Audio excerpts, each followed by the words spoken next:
prudko pozitívny, vzhľadom na to, že prevencia vo väčšine prípadov je nástroj, ktorým predchádzame chorobám nákladovo efektívnym spôsobom. To znamená, že je to lacnejšie ako následná diagnostika a liečba prípadného ochorenia.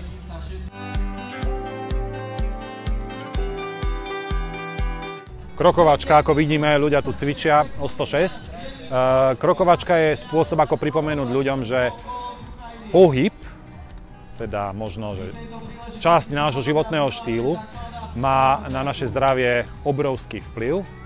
A toto ja premostím k môjmu obľúbenej téme, ktorá sa volá determinanty zdravia, teda faktory, ktoré ovplyvňujú náš zdravotný stav. A zdravotná starostlivosť z faktorov, ktoré ovplyvňujú náš zdravotný stav, tvorí len možno 1/6. Teda keď si vezmete celý ten koláč 100%, tak zdravotná starostlivosť je len taký malinký výsek, jeden dielik toho koláča. Drvivú väčšinu nášho zdravotného stavu ovplyvňuje genetika, životný štýl a životné prostredie.